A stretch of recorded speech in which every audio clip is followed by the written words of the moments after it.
야곱에게 심란한 일이 일어났습니다. 야곱 지금까지 열심히 살아왔거든요. 그래서 나름의 성과를 이루어냈습니다. 그런데 가만히 보니 에서라는 형의 장벽 앞에서 이 성과가 아무것도 소용이 없다는 생각이 들게 된 것입니다. 야곱은 그동안 열심히 살아서 나름대로 손에 쥔 게 있었습니다. 그가 어느 정도 손에 쥐었을까?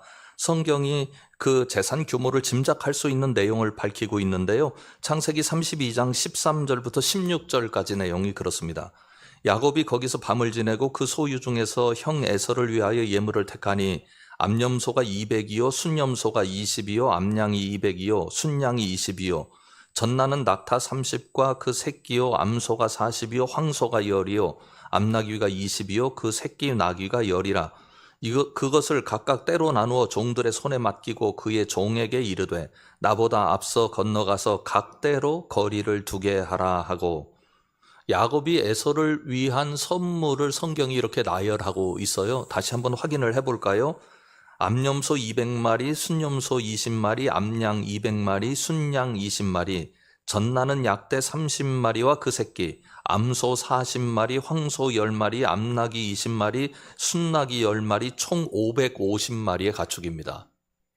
요즘 가치로 환산을 해보면 약 10억 원 정도가 됩니다. 아파트 한 채 값이죠. 사실 따지고 보면 야곱이 장자권을 얻기는 얻었어요. 그러나 야곱이 실제로 취한 이익은 하나도 없습니다. 오히려 그는 도망자가 될 수밖에 없었습니다. 장자권을 속여서 빼앗은 것 때문에 야곱의 인생은 꼬일 대로 꼬였습니다. 그의 삼촌 라반의 집으로 피했죠. 그래서 목숨을 건지고 삶의 터전을 마련하긴 했습니다만 조카 대접받고 살지 못했어요. 노예처럼 살았습니다. 야곱이 이렇게 우여곡절이 많은 인생 속에서 얻어낸 그의 삶의 성과입니다. 마음 단단히 먹고 살았습니다. 피땀 흘리며 살았습니다. 그렇게 얻은 재산인데 에서를 위해서 그 정도 준비해서 마련했다고 하는 것은 그의 재산의 규모를 넉넉히 짐작할 수 있습니다. 그런데 여기서 하나 따져볼 게 있어요. 에서 입장에서 보면 야곱이 떠난 것이 그에게 결코 손해는 아니었습니다. 왜냐하면 그의 삶 속에서 사실은 야곱의 삶이 지워졌잖아요. 이삭의 모든 재산을 에서가 독차지했습니다. 만약 야곱이 장자권을 빼앗고 도망하지 않았더라면 어찌됐든 자기보다는 적게 쓰나 야곱이 아버지의 재산의 일정 부분을 차지하게 될 것입니다. 그런데 그것도 다 없어진 것 아니에요. 독차지했습니다. 상황이 그런데 이상하게 야곱은 지금 두렵습니다. 도저히 이 두려움을 이겨낼 길이 없는 거예요. 아까 보셨습니다만 얼마나 두려웠는지 16절은 이렇게 설명하고 있습니다. 그것을 각대로 나누어 종들의 손에 맡기고 그의 종에게 이르되 나보다 앞서 건너가서 각대로 거리를 두게 하라 하고. 형에게 선물을 전달하기를 하는데 전략적인 내용이 여기에 담겨 있잖아요. 각각 가축의 떼를 분리시켰습니다. 그리고 종들에게 맡기고 거리를 두게 해서 만약의 사태를 준비하게 만들어 두었습니다. 에서가 예물을 받아줘서 기쁨으로 자신을 환대하면 그것이야 문제가 없겠습니다만 그렇지 않을 상황을 야곱은 충분히 대비했습니다. 몇 절 내려가 보면 그 이유가 분명하게 기록되어 있어요. 20절을 보십시오. 또 너희는 말하기를 주의 종 야곱이 우리 뒤에 있다 하라 하니 이는 야곱이 말하기를 내가 내 앞에 보내는 예물로 형의 감정을 푼 후에 대면하면 형이 혹시 나를 받아주리라 함이었더라. 야곱이 왜 그렇게 두려워했는지 알만합니다. 형의 감정이 풀리지 않을 것 같았기 때문이에요. 지독하게 속였잖아요. 잊을 수 없는 방법으로 속였습니다. 그래서 형의 감정을 풀어주려고 모든 예물을 그렇게 귀한 예물을 준비해서 형을 달래려 했고 여러 가지 전략을 짜서 형의 마음을 사려고 했습니다. 이뿐만 아닙니다. 21절 이하의 말씀을 보십시오. 그 예물은 그의 앞서 보내고 그는 무리 가운데서 밤을 지내다가 밤이 일어나 두 아내와 두 여종과 11 아들을 인도하여 약봉 나루를 건널세 그들을 인도하여 시내를 건너가게 하며 그의 소유도 건너가게 하고 야곱은 홀로 남았더니 어떤 사람이 날이 새도록 야곱과 씨름하다가 이렇게 기록합니다. 정말 야곱답습니다. 사람이 잘 안 변하나 봐요. 야곱은 지금도 머리를 짜내는데 고수입니다. 1번, 선물을 준비해서 자기가 들고 간 게 아니라 종들에게 맡겼어요. 2번, 그것도 때를 나누어 가지고 형이 화나면 앞에 것은 잃지만 뒤에 것은 챙기겠다는 마음을 가진 거예요. 3번, 자신은 약복나루에 남은 채 가족들까지 다 약복나루를 건너게 만들었어요. 그리고 홀로 남은 겁니다. 그런데도 마음이 가라앉질 않아요. 두렵습니다. 야곱이 인생이 실패해서 지금 두려운 게 아니잖아요. 혈혈단신 쫓겨난 사람이 그 모진 세월 다 견뎌내고 재산을 그렇게 일궈냈습니다. 일가를 일궈낸 거예요. 자수성가한 사람입니다. 그러면 자기 인생에 대해서 자부심을 가질만 하고요. 그의 히스토리에 엄청나게 많은 이야기들이 담겨 있을 거예요. 그런데 문제는 지금 이게 아무 소용이 없는 겁니다. 자기 마음 하나 달래줄 만한 상황을 못 만들어내는 거예요. 얼마나 속상합니까? 우리가 인생을 왜 열심히 살아요? 위기 때 넘기기 위해서 그러잖아요. 살다 보면 어려운 일도 일어나는데 우리가 평상시에 넉넉하게 저축도 해놓고 여러 가지 대비를 해놓으면 그 위기를 충분히 넘길 수 있을 거다 생각하기 때문에 그런 것 아닙니까? 그래서 실제로 잘 준비하면 위기가 찾아올 때 충분히 넘긴 경험도 있습니다. 그런데 문제는 어떤 위기는 그게 통하지 않는 거예요. 아무것도 해볼 수가 없어요. 야곱의 상황이 그렇습니다. 야곱이 그렇게 약복강을 건너지도 못한 채 혼자 남아서 두려움에 떨고 있을 때 야곱에게 어떤 일이 벌어졌습니까? 성경을 보십시오. 22절부터 24절까지 말씀입니다. 밤에 일어나 두 아내와 두 여종과 11 아들을 인도하여 약복나루를 건널세 그들을 인도하여 시내를 건너가게 하며 그의 소유도 건너가게 하고, 그 다음 같이 읽어볼까요? 야곱은 홀로 남았더니 어떤 사람이 날이 새도록 야곱과 씨름하다가, 우리가 읽었던 이 말씀이 여기서 매우 중요합니다. 야곱은 홀로 남았습니다. 그런데 어떤 사람이 나타나요. 말씀을 들여다보면 야곱은 넉넉고 지금 두려움 가운데 약복나루에 지쳐있는 상태로 그대로 남았습니다. 참 신기한 게 있어요. 우리 같으면 그때 하나님 찾지 않을까요? 그런데 성경에는 하나님을 찾았다는 기록이 단 한 군데도 나타나지 않아요. 그냥 약복나루에 있었어요. 두려웠어요. 야곱이 그 순간 하나님을 찾은 게 아니라 하나님이 그런 야곱에게 찾아오세요. 여기서 우리가 하나 배울 게 있습니다. 우리는 종종 예배를 생각하면 예배에 집중해야 한다 하는 생각을 합니다. 정성을 들여야 되고 찬송도 열심히 불러야 하고 그리고 기도도 열심히 준비해야 되고 하나님 앞에 드릴 만한 모든 것을 정성스럽게 드려야 한다. 하나님 앞에 열심히 나아가야 한다 생각을 합니다. 그 생각이 잘못된 건 아닙니다. 그런데 전제가 빠지면 그건 매우 잘못된 생각입니다. 그 전제는 이것입니다. 하나님이 여기 계신 줄 믿어야 합니다. 하나님은 오시지 않았는데 우리만 정성을 다하면 못하겠습니까? 그게 무슨 의미가 있습니까? 하나님 앞에 나아가는 것도 중요하지만 하나님이 우리 예배 가운데 찾아오신다는 것을 믿는 믿음이 중요합니다.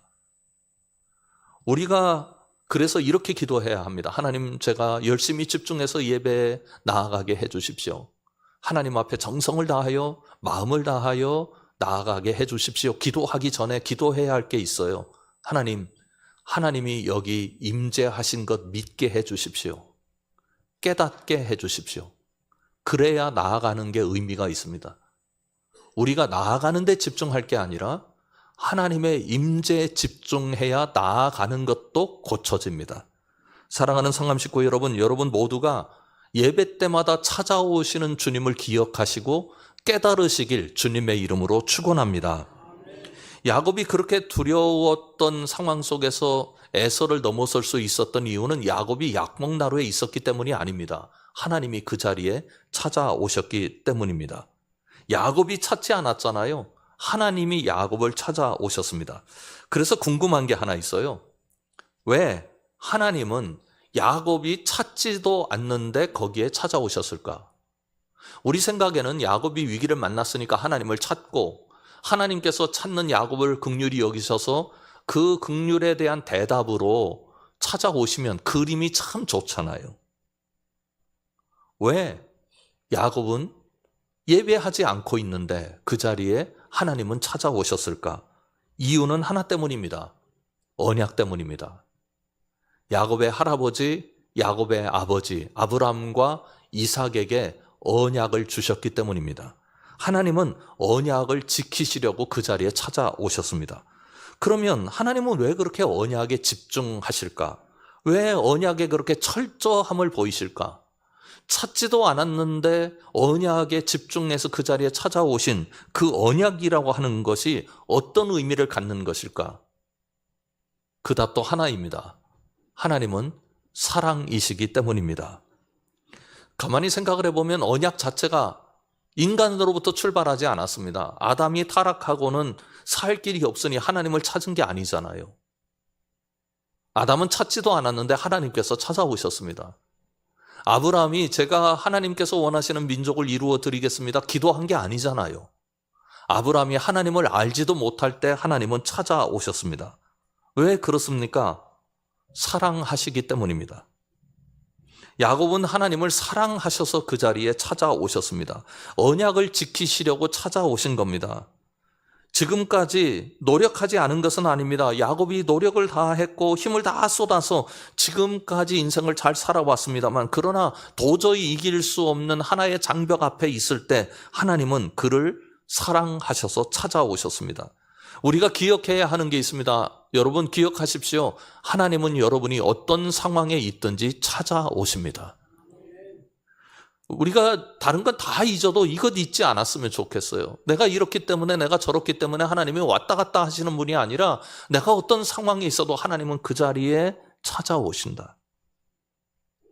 하나님이 우리를 사랑하시기 때문입니다. 하나님은 언제나 손해봅니다. 사랑에 있어서도 어떤 사람이 손해보는지 아세요? 큰 사랑한 사람, 더 크게 사랑하는 사람. 우리 그런 얘기 하잖아요. 부모가 자식 이기는 법 있느냐? 왜 그래요? 부모가 자녀를 사랑함이 자녀가 부모를 사랑하는 것보다 더 크기 때문에 그렇습니다. 그리고 먼저 한 사랑이 언제나 손해봅니다. 우리 주님 손해보는 거 다 아십니다. 우리에게 찾아오신다고 우리가 모두 주님 앞에 아름답게 반응하지 못할 것도 다 아십니다. 그래도 찾아오십니다. 요한일서 4장 10절과 19절을 보면 이렇게 기록되어 있습니다. 사랑은 여기 있으니 우리가 하나님을 사랑한 것이 아니요 하나님이 우리를 사랑하사 우리 죄를 속하기 위하여 화목제물로 그 아들을 보내셨습니다. 우리가 사랑함은 그가 먼저 우리를 사랑하셨습니다. 하나님은 사랑에 있어서 우리에게 늘 손해를 보십니다. 아들을 주시는 손해를 보셨잖아요. 하나님의 고통을 다 감내하시면서 우리에게 다가오고 계십니다. 내가 이 사람과 관계해서 이익을 누리리라, 그건 진짜 사랑이 아니잖아요. 진짜 사랑은 손해보는 줄 알고 다가오는 사랑이에요. 야곱이 하나님을 거기서 찾을만 했는데도 그는 찾지 않았습니다. 그러나 하나님은 찾아오셨습니다. 사랑은 손해를 그리고 선후를 따지지 않기 때문입니다. 사랑하는 성함 식구 여러분, 오늘도 따지지 않으시고 찾아오시는 하나님을 여러분의 믿음의 눈으로 바라볼 수 있기를 주님의 이름으로 축원합니다. 찾아오신 하나님 앞에 야곱이 어떻게 나아갔는지 그 모양새를 통해서 우리가 하나님 앞에 나아가는 방법을 깨달을 수 있습니다. 24절 이하의 말씀을 보십시오. 야곱은 홀로 남았더니 어떤 사람이 날이 새도록 야곱과 씨름하다가 자기가 야곱을 이기지 못함을 보고 그가 야곱의 허벅지 관절을 치매 야곱의 허벅지 관절이 그 사람과 씨름할 때 어긋났더라. 그가 이르되 날이 새려 하니 나로 가게 하라. 야곱이 이르되 당신이 내게 축복하지 아니하면 가게 하지 아니하겠나이다. 야곱은 배에서 나올 때만 에서의 발 뒤꿈치를 잡은 것 같지는 않아요. 찾아오신 하나님을 야곱이 붙듭니다. 허벅지 관절이 어긋났는데도 붙듭니다. 여러분, 우리가 하나님을 붙들려면 적어도 이렇게 붙들어야 되지 않을까요? 25절과 26절 다시 한번 읽어보겠습니다. 우리 다 같이 읽어볼까요? 자기가 야곱을 이기지 못함을 보고 그가 야곱의 허벅지 관절을 치매 야곱의 허벅지 관절이 그 사람과 씨름할 때 어긋났더라. 그가 이르되 날이 새려 하니 나로 가게 하라. 야곱이 이르되 당신이 내게 축복하지 아니하면 가게 하지 아니하겠나이다. 아멘. 하나님께서 야곱의 허벅지 관절을 치셨어요. 야곱에게 묻고 싶으신 겁니다. 나 너 이만큼 사랑해서 너의 자리에 찾아왔는데 너 나를 믿겠느냐? 날이 새니 나로 가게 하라 말씀하셨습니다. 그때 야곱이 이렇게 말씀하죠. 당신이 내게 축복하지 아니하면 가게 하지 아니하겠나이다. 야곱의 어법이 뭡니까? 나의 길은 오직 하나님만 여십니다. 이 얘기입니다. 재산이 해결해 줄 줄 알았습니다. 자신이 그동안 삶을 이렇게 일구어 놓으면 앞으로 모든 문제가 다 풀릴 것이라고 생각을 했습니다. 그런데 그거 오산이었습니다. 그래서 하나님 앞에 두 손을 들었잖아요. 두 손을 든 얘기가 이거 아닙니까? 당신이 내게 축복하지 아니하면 가게 하지 아니하겠나이다. 하나님밖에 길이 없다는 것을 깨달은 야곱의 모습입니다. 우리가 하나님의 능력을 신뢰한다면 이렇게 붙잡아야 되지 않을까요? 기도하려면 적어도 나 하나님 절대로 놓지 않겠습니다. 하나님의 뜻이 이루어질 때까지, 하나님의 역사가 나타날 때까지 저 환도뼈가 부러져도 놓지 않겠습니다. 그런데 이런 상황을 많은 사람들이 정성이라고 생각을 합니다. 정성이라고 하는 건 문자를 가만히 보면 내가 채우는 거예요. 내가 하나님 앞에 나아가는데 기준을 마련해놓고 거기다가 잔뜩 나의 것을 집어넣는 거죠. 나의 마음, 나의 물질, 나의 수고, 나의 헌신 다 집어넣습니다. 그래서 그게 가득 채워지면 하나님께서 거기서 반응하실 것이라는 생각을 합니다. 이거 성경적인 생각이 아닙니다. 성경은 우리에게 정성을 요구하는 게 아니라 믿음을 요구합니다. 네가 나를 믿느냐? 내가 붙잡는 이유는 믿기 때문입니다. 야곱이 하나님을 붙잡을 수 있었던 이유는 뭐냐면 하나님을 믿었기 때문입니다. 이분이 나의 하나님이고 이 하나님이 나의 문제를 해결해 주시리라 온전하게 신뢰했기 때문에 끝까지 놓지 않고 붙잡은 것입니다. 이분만 되니까요. 그런데 여기서 분명히 해둘 게 있습니다. 우리가 나의 삶의 문제가 일어날 때 하나님이 이렇게 해결해 주시는구나. 야곱의 이야기를 듣고 그렇게 생각을 합니다. 그래서 하나님은 나의 문제를 해결해 주시는 분이라는 고백을 합니다. 그런데 이 고백 또한 한번 따져봐야 할 고백입니다. 왜냐하면 성경이 우리에게 하나님이 능력 사용하시는 것에 관해서 말씀하고 있는데, 가르쳐주고 있는데, 하나님은 어떤 사람의 소원 풀이를 해주시기 위하여 능력을 사용하시는 분이 아니라는 사실을 성경이 가르쳐줍니다. 그러면 하나님의 능력은 어떤 방식으로 사용되는가? 하나님의 계획과 통치와 언약의 실행의 방식으로 사용됩니다. 말하자면 야곱의 문제 해결은 야곱이라고 하는 한 사람의 사적인 문제를 하나님께서 해결해 주신 사건이 아니라 하나님의 언약의 실행 과정에 나타난 결과물입니다. 우리가 하나님의 능력을 경험하고 하나님의 복을 경험하려면 두 가지 전제를 가져야 합니다. 하나는 하나님을 언약의 대상으로 보고 하나님께서 그 언약을 실행하고 계신가에 대한 믿음과, 두 번째로는 그 언약의 실행의 과정에 내 삶을 올려놓는 것입니다. 참 감사하게도 우리는 하나님의 언약의 대상이 됩니다. 구약에는 특별한 사람만 하나님의 언약의 대상이 됐어요. 그래서 그들을 통해서 하나님의 역사를 이루어가는 것처럼 말씀하고 있습니다만, 예수 그리스도께서 우리를 하나님과 화해하게 하셨고, 그리고 우리를 언약의 대상으로 다 함께 살아갈 수 있도록 만들어 주셨습니다. 십자가에서 그렇게 하셨습니다. 부활을 통하여 그렇게 하셨습니다. 그런데 틀림없는 것은 하나님은 여러분에 대한 언약을 실행하시는 하나님이십니다. 문제는 내가 그 언약의 실행 대상으로 하나님 앞에 서는 것입니다. 사랑하는 성함 식구 여러분, 하나님의 언약은 오늘도 실행되고 있습니다. 여러분의 삶의 자리가 그 언약에 실려 있기를 주님의 이름으로 축원합니다. 보십시오. 하나님의 언약이 실행되는 과정에서 어떤 일이 벌어졌는지를 성경이 분명하게 기록합니다. 27절 이하의 말씀을 보십시오. 그 사람이 그에게 이르되 내 이름이 무엇이냐? 그가 이르되 야곱이니이다. 그가 이르되 내 이름을 다시는 야곱이라 부를 것이 아니요 이스라엘이라 부를 것이니 이는 내가 하나님과 및 사람들과 겨루어 이겼음이니라. 야곱이 청하여 이르되 당신의 이름을 알려주소서. 그 사람이 이르되 어찌하여 내 이름을 묻느냐 하고 거기서 야곱에게 축복한지라. 야곱의 이름이 단순하게 이스라엘이라고 하는 이름으로 바뀌었다. 야곱이 하나님을 이겨먹었다. 그런 뜻이다 라고만 생각하면 곤란합니다. 여러분, 이스라엘이라는 이름은 야곱 이후에 이루어지는 민족 단위의 이름입니다. 야곱의 12아들이 이스라엘 민족이 되었잖아요. 그리고 국가의 이름이 되었습니다. 그러면 이게 어떤 의미를 갖는 거냐? 하나님께서 아브라함에게 나타나셔서 내가 너로 큰 민족을 이루겠다고 말씀하셨어요. 그런데 지금까지 큰 민족 단위로 나타난 적이 없습니다.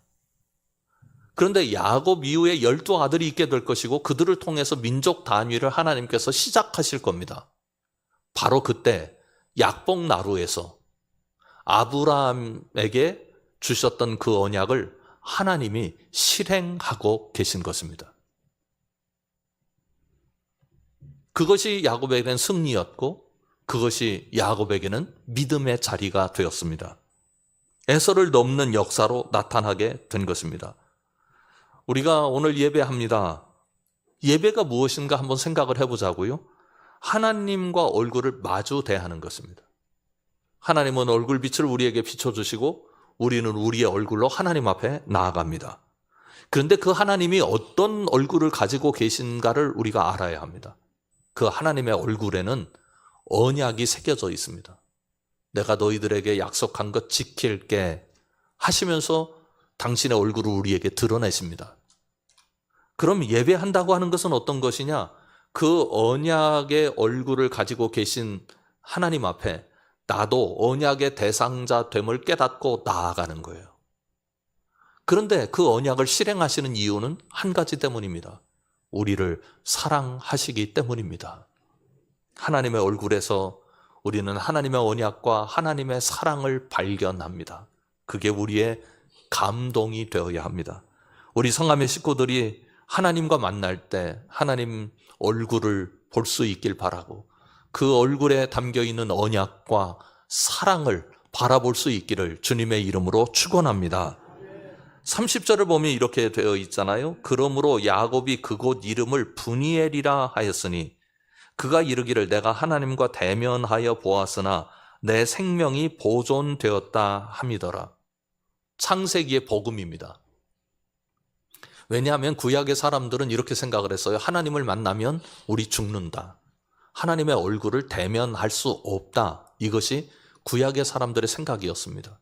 왜냐하면 우리는 죄인이고 하나님은 죄가 없으신 분이라서 서로 만나는 게 불가능하다. 얼굴을 마주할 수 없다. 그렇게 생각했습니다. 그러나 예수 그리스도를 통하여 하나님은 우리를 얼굴을 마주할 수 있는 대상으로 바꾸어 주셨습니다. 우리를 자녀 삼아 주셨잖아요. 우리는 자녀로서 누구를 바라봐요? 아버지의 얼굴을 보는 거예요. 야곱이 하나님의 얼굴을 봤습니다. 그런데 살았습니다. 그래서 복음입니다. 야곱을 신문하는 얼굴이 아니었습니다. 너 위기가 찾아왔는데 이때도 나를 찾지 않느냐? 너 일생 동안 네 꾀와 지혜로 살아왔는데 오늘도 네 지혜와 꾀로 살 수 있다고 믿고 있느냐? 하나님 나무라지 않으셨습니다. 과거를 따지는 얼굴이 아니었습니다. 오히려 그때 나타난 하나님은 언약의 하나님이셨고 사랑의 하나님이셨습니다. 도망자였는데 그 도망자를 끝까지 살피시는 그런 사랑의 하나님의 얼굴이었습니다. 야곱은 그 얼굴을 보고 살았습니다. 여러분, 하나님의 얼굴은 우리를 죽이지 않습니다. 하나님의 얼굴은 보면 보는 사람을 살리는 얼굴입니다.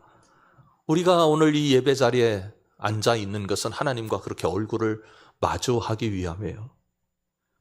평가하러 오신 하나님이 아니라 사랑하셔서 손에 보시면서 오시는 그 하나님, 여러분에게 그 얼굴을 보이십니다. 여러분 모두가 예배 때마다 그 얼굴 때문에 다시 일어서 그 얼굴 때문에 길을 얻고 희망을 발견하고 생명이 더욱 견고해지며 여러분의 앞길에 하나님의 역사가 이루어지게 되기를 주님의 이름으로 축원합니다. 기도하겠습니다. 우리 함께 좀 기도하면 좋겠습니다. 하나님, 그 얼굴을 우리가 볼 수 있도록 인도해 주시고 그 얼굴과 만나는 예배가 되게 해 주시고 우리 삶 속에서도 그 얼굴과 마주하며 살게 해 주십시오. 하나님 앞에 같이 기도하겠습니다.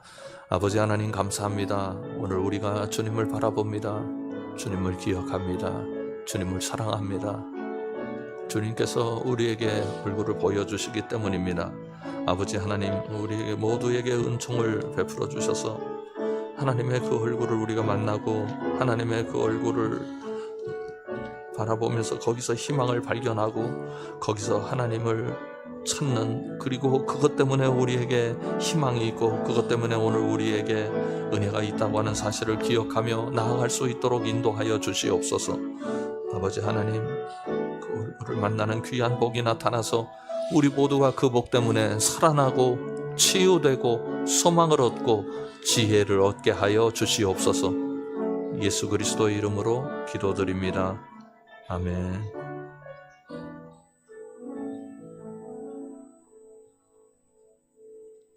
하나님은 오늘 또 그 얼굴을 우리에게 비추셔서 은혜 베푸시는 하나님이신 줄 믿습니다. 우리를 향하여 얼굴을 드시고 우리에게 평강 주시는 하나님이신 줄 믿습니다.